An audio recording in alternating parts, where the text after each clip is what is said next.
On today's Locked On Nationals, we are joined by my guy Krabs, and we are going to be discussing some Nationals baseball for you here on Locked On Nationals. And we've got some over-under props that we want to share with you. Will the Nationals go over or under that 70.5 win total? We'll discuss that after this.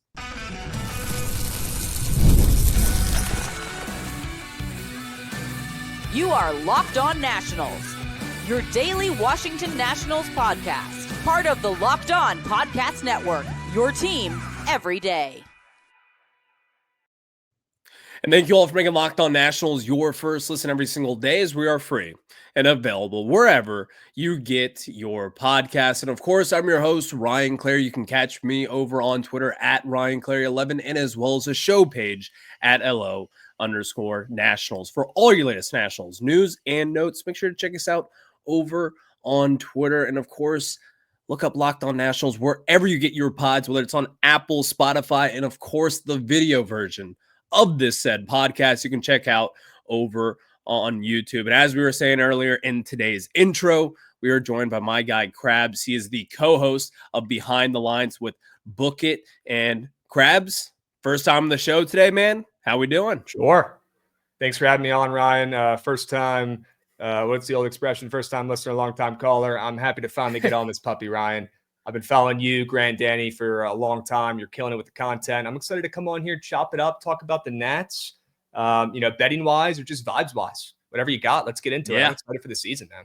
I know, man. Like the season, it starts at this point tomorrow because it is Wednesday morning after all here. And so, listen, opening day is the best time in sports. Like you've got March Madness going on. And then, of course, opening day is right here and starting right now. So, Krabs, first and foremost, like as we get into this season, man, just what are your general thoughts on the 2025 Washington Nationals as we are just one day away from opening day?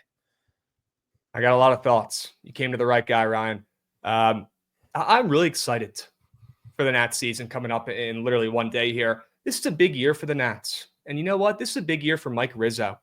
Because if the Nats don't do something this year, right, if the Nats don't come through and, put up 75 plus wins, I wouldn't be shocked if changes are potentially made here. This could be a make or break year for the execs. This could be a make or break year for, Dave Martinez. I know people think he's safe, but I don't think any seat is safe, to be honest with you. And, when you have 5 straight losing seasons, something needs to change. Something needs to give. And I like a lot of the moves that Rizzo made, right?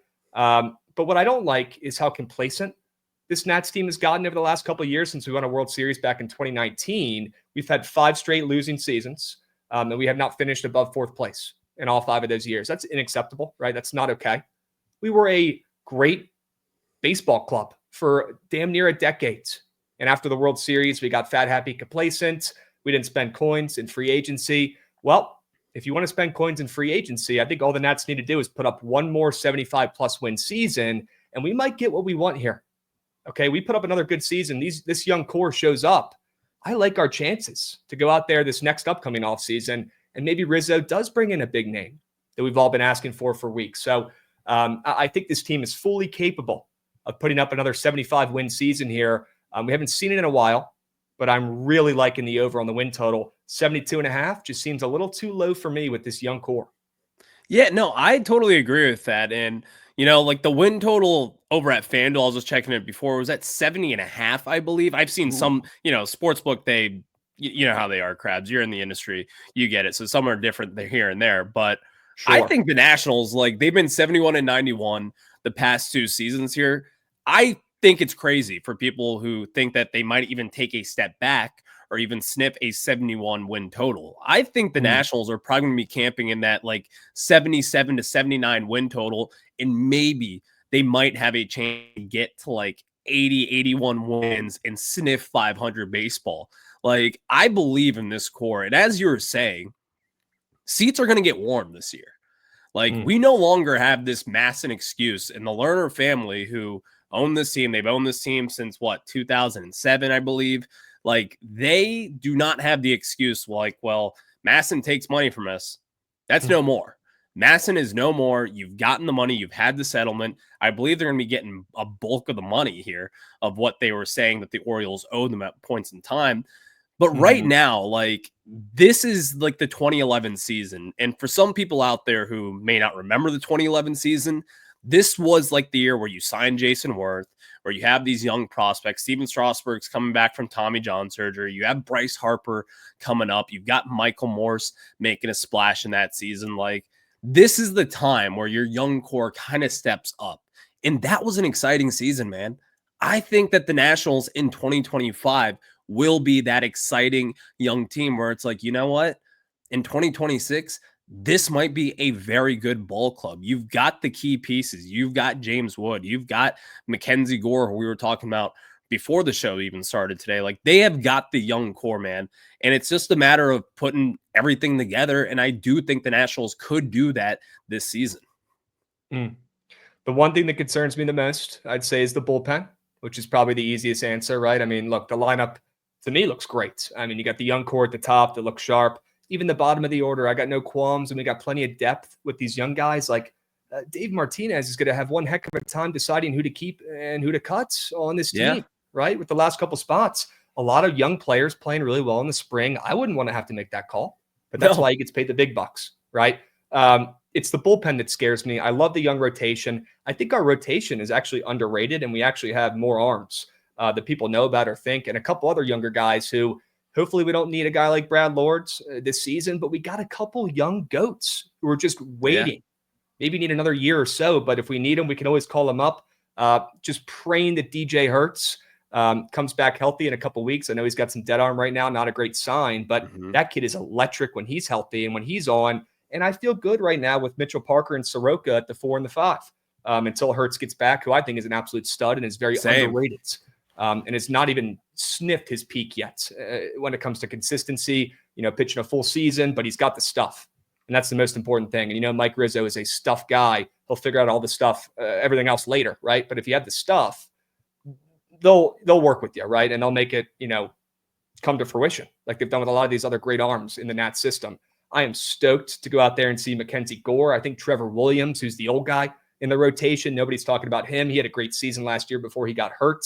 Jake Irvin is Mr. Consistent, Mr. Reliable, and he gets no love as well. This Nats young pitching core, Mitchell Parker, Soroka as well, who's a flyer that could work out.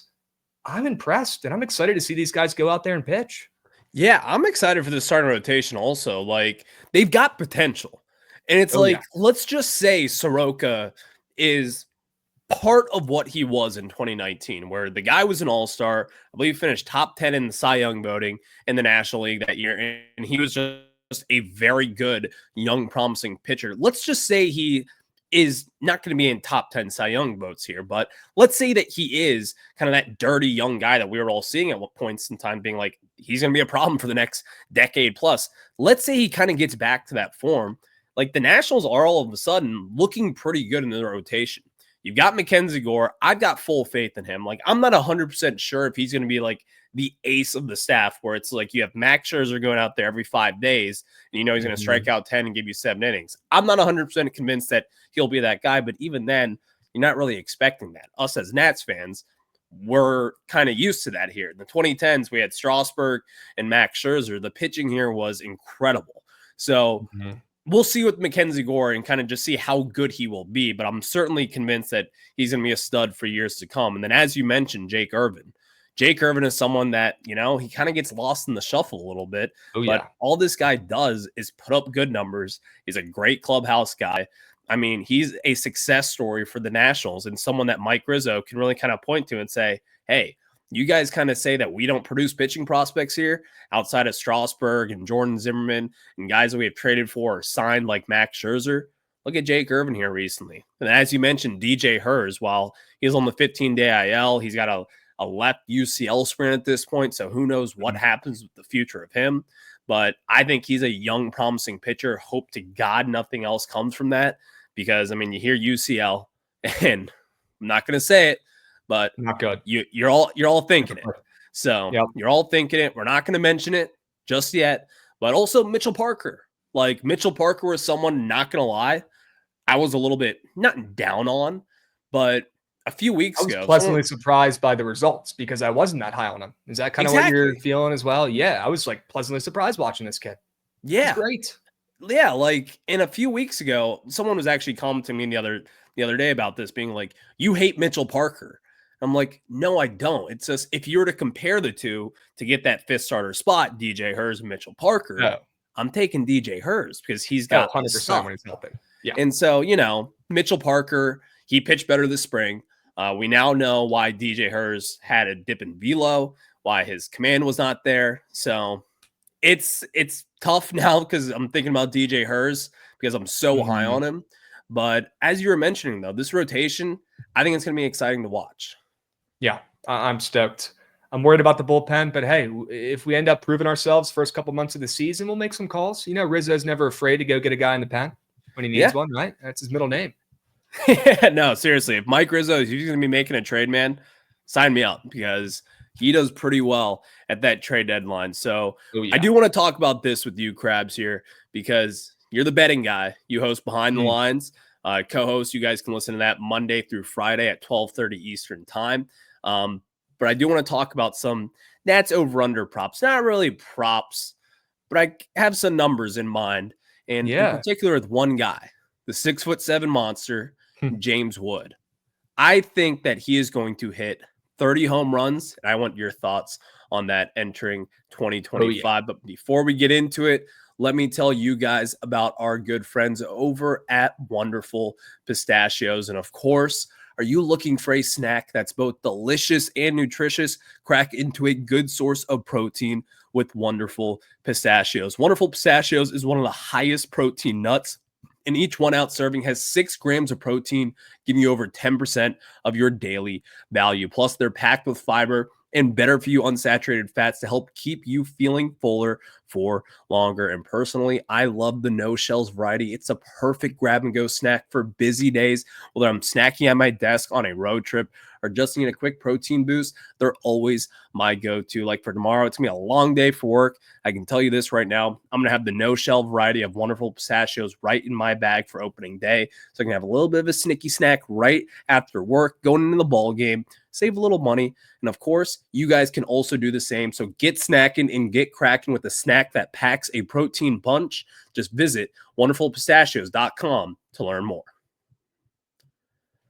So we get back into it with Krabs. He hosts Behind the Lines, co-hosts Behind the Lines, rather. You guys can check out that pod wherever you get your podcast. Am I right, Krabs? Yeah, YouTube, Spotify, Apple Music, but mainly YouTube and Twitch for the live streams for Behind the There we Lines during the go. week. And that's live Monday through Friday, 12:30 p.m. Eastern time. So you guys make sure to check that out. Get some of the best plays for your day because baseball season for you guys, it's a busy time. All right. There's games every day. Me and my co-host Javon, we're baseball guys through and through. So I'd say, most of the betting industry takes a little bit of a break in the summer. They go on vacation. There's no football going on, but this is when me and my co-host Javon thrive. I feel like and make our best content. So yeah, if you guys are looking for bets, you're looking for MLB winners during the week, check out Behind the Lines on the Bookit Sports YouTube and Twitch page at 12:30 p.m. Eastern. There we go. So make sure to check that out. So as we were mentioning, though, Krabs, I told you earlier, right before we talked about Wonderful Pistachios here. James Wood, now there's no prop on it at this point, at least over at FanDuel for where I was checking, but one of my bold predictions, one of my bets, if I were to place it today, if I were to walk up to a betting window, I say James Wood hits 30 home runs. Call me crazy, or what do you think? I think you could get some plus chicken, some plus money on that play right now. Okay. I think his line is set around 20 most places, and I love James Wood to hit more than 20 home runs. I like a sprinkle on his more than 30 home runs as well, and I would not be shocked if he leads this Nats team in home runs this season. He reminds me a lot of a couple, actually two specifically, young lefties in the Nats organization growing up. Bryce Harper, you ever heard of him? When he first got called up, it took him a little bit to get going. The power, at least, it took him a little bit to get going consistently, and especially Juan Soto, if you remember that name. I know it's probably a little too soon. Recognize when he the got name. called up, especially, yeah, sure. When he got brought up, first off, he wasn't even supposed to get called up. It was supposed to be Victor Robles, but he was hurt at the time. So they actually called up Soto, and it worked out great. The rest is history. But Soto was really struggling to elevate the baseball. He was struggling to pull the baseball, but that's okay these guys are beasts. They'll figure it out. And although they have Darnell Coles, who's trying to kind of ruin their swing a little bit, or at least take out some of the pop, and just telling these guys to hit the ball hard on the grounds, like when we were in middle school. James Wood in year 2, I'm expecting him to have the same jump that guys like Bryce Harper and Juan Soto had in year 2, where it was night and day with the power and the results, the home runs, they followed immediately. James Wood has already been a monster in the spring. The guy is a baseball unicorn. He's already ranked in the top 100 of the MLB.com player rankings, and he didn't even play well last year. Okay. Yeah. People just know he's going to be a stud. I'm so excited to watch him. I think 30 home runs is a great looking bet at plus money. I think 20 home runs is maybe the best bet you could take for a season-long play for the Nats. But that 30 plus, sprinkle at plus chicken, sign me up, Ryan. I'm in. Yeah, no, like one of my, and I shared this, I believe, like last week on the show, but like this is like a bold, like I am drinking all the Kool-Aid there is for the Washington Nationals. But I even threw out there that I was like, I think James Wood has a 30-30 season. Now, the 30 stolen bases, like this is where people were like, are you insane? Like they're not going to allow James Wood to run like that. But he's got the ability though. Like the thing is that people, I just don't really think really fully understand with this guy is that he's got the ability to hit 40 home runs someday. Like at least, like he has got that kind of power. And I don't know how deep you are in Nats Twitter land here, but Nationals fans, pretty deep also.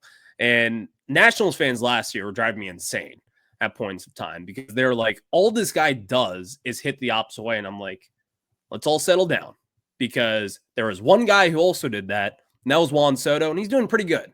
He hasn't really hit 40 home runs yet in a season, but I'll take Juan Soto any day. And of course, I'm not saying that he's going to be Juan Soto, but if you're going to use that, well, he's not pulling the ball yet. Number one, he was 21 years old. And he's still getting used to the major league pitching, and there is an adjustment period there.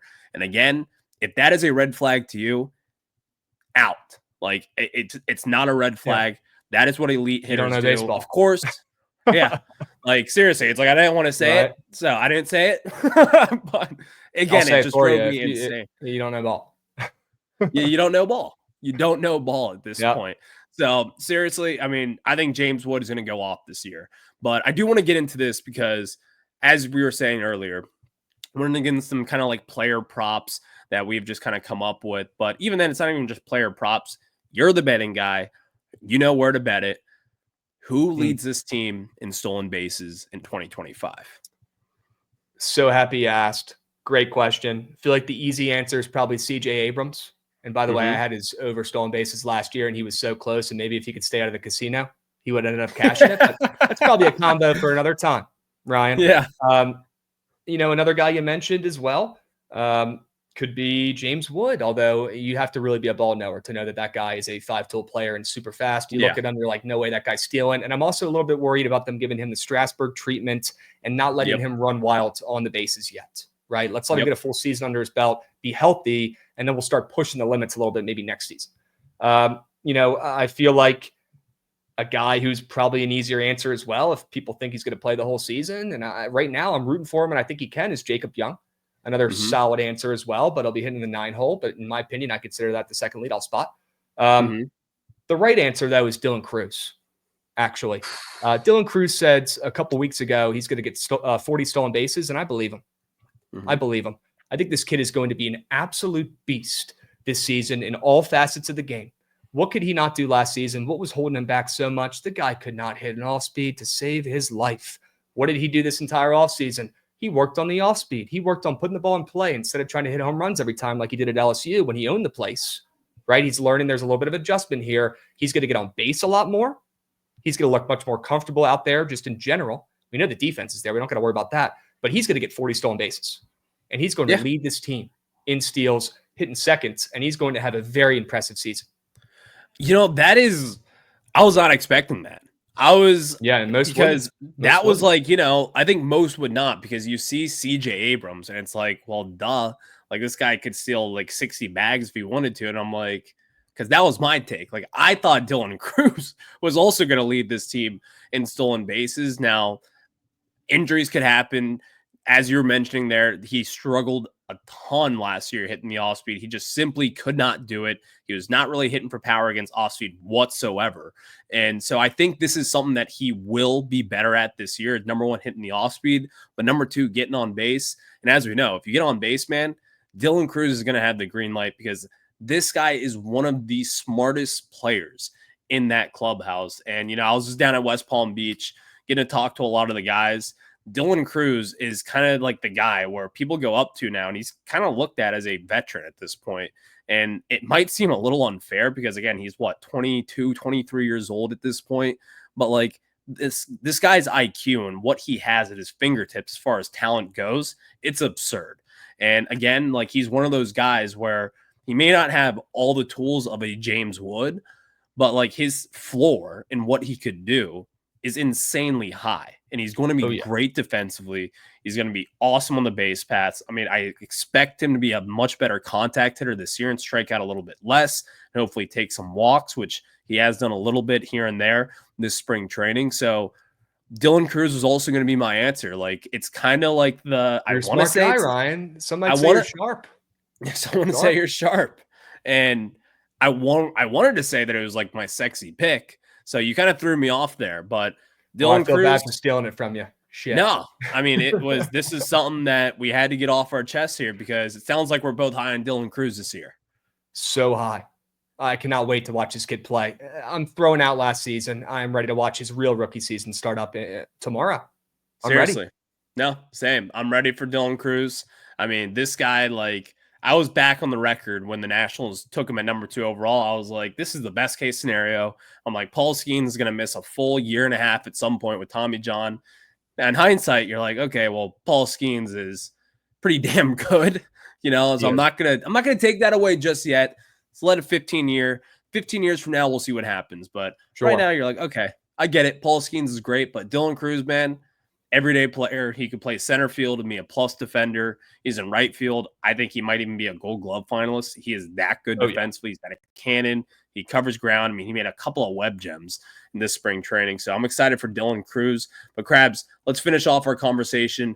But before we jump into it, I got to tell everybody about my friends over at Monarch Money. And do you ever check your bank account and wonder, where did all my money go? Between dining out and online shopping and entertainment, it's easy to lose track. That's where Monarch Money comes in, your personal CFO giving you full visibility and control over your finances. Monarch Money isn't just a budgeting app. It's a complete financial command center. You can track all your accounts, investments, and spending in one place. So you stop just managing your money and start building wealth. When I started using Monarch, I realized just how much I was spending on food delivery, and now I budget smarter and save more. So take control of your finances with Monarch Money and use code LOCKEDONMLB at monarchmoney.com for 50% off your first year. That's monarchmoney.com, code LOCKEDONMLB for half off your first year. Now, let me tell you guys about some of our other good friends over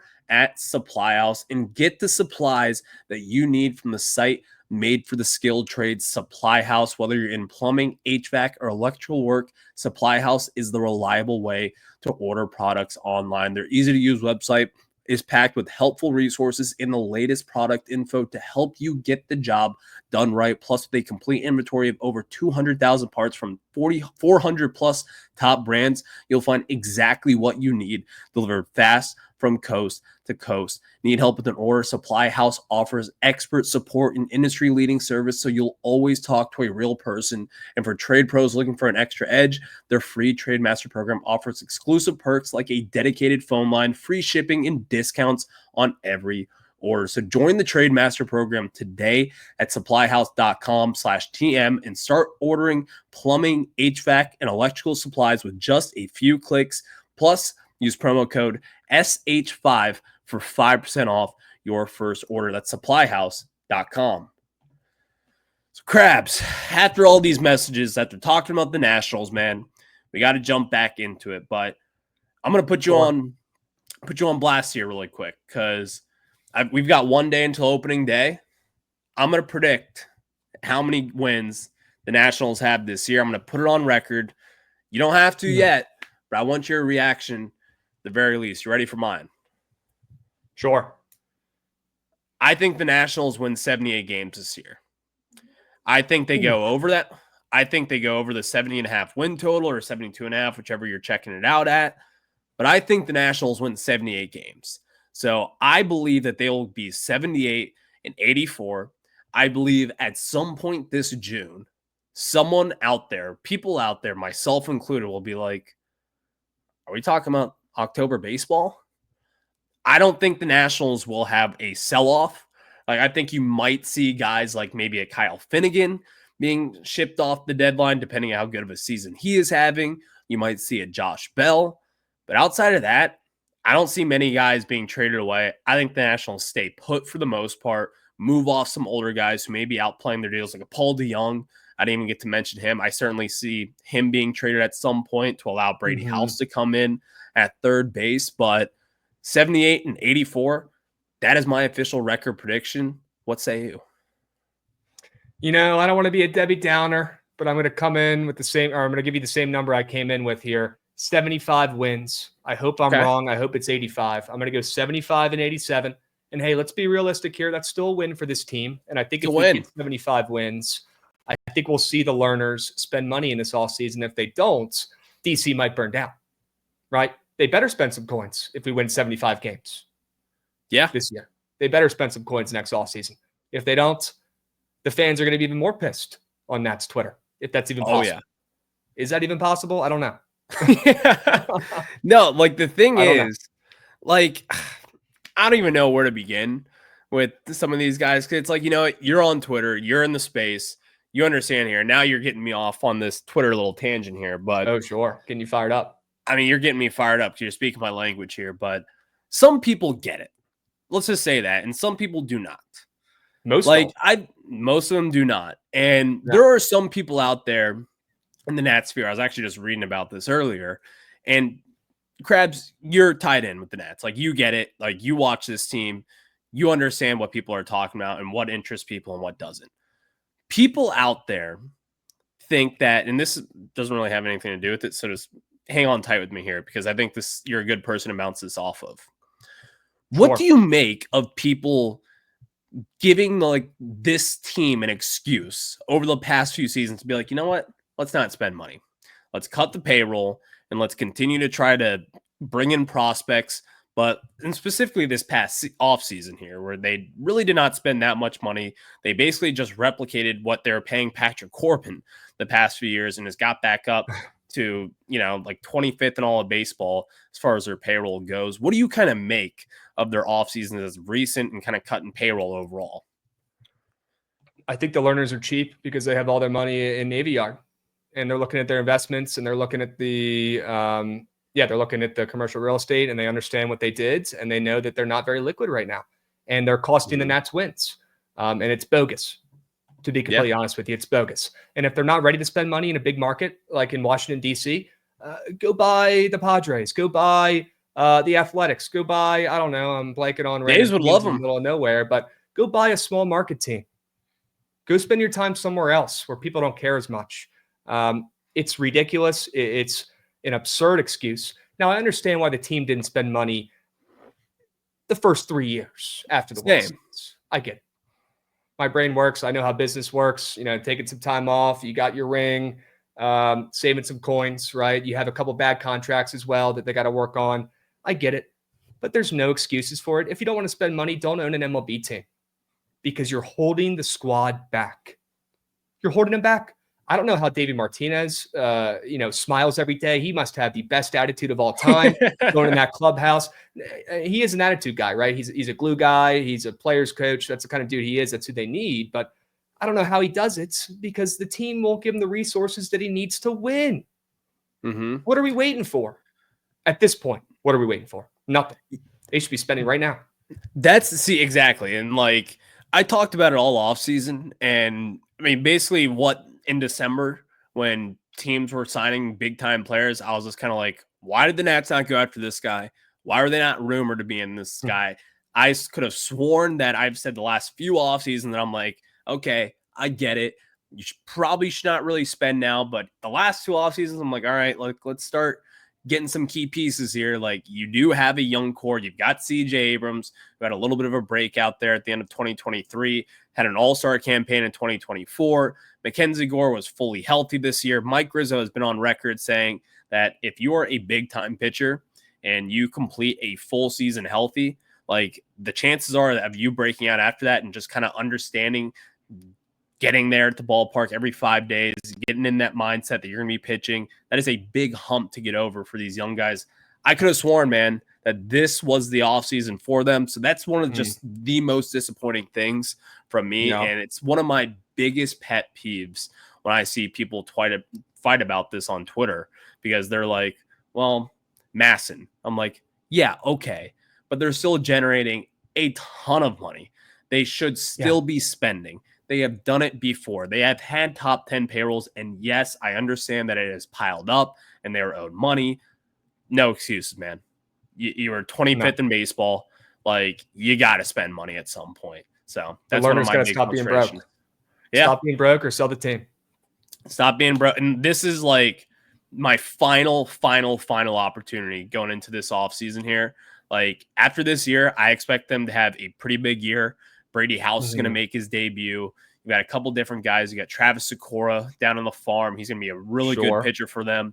Harleen Susanna pumping 100. They've got Brad guys. Lord, maybe. Lord maybe comes in the fold here. So you've got guys. And if they don't spend in 2026, man, it's time to put the sell. There's going to be some mean Ryan Clary tweets going out there. There are going to be some really mean Ryan Clary tweets will be firing out. But Krabs, I've kept you too long today, my friend. So I really appreciate the time and for you hopping on, my guy. Of course. Always down. Let me know the next time you want to run it. Let's have a great season, man. Enjoy it. Of course. Let's have a great season. And you can check out Krabs and on Bookit HQ. You can find that. And Krabs, make sure I'm right there on YouTube, Monday through Friday, 12:30 Eastern time. You guys can check out that podcast. Am I right? Yep. YouTube and Twitch live every single weekday, going over bets and winners. Be there or be square. Appreciate you, my man. I appreciate you, my guy. And of course, baseball is tomorrow. We'll catch you guys on the flip side. Have a good one. Go Nats.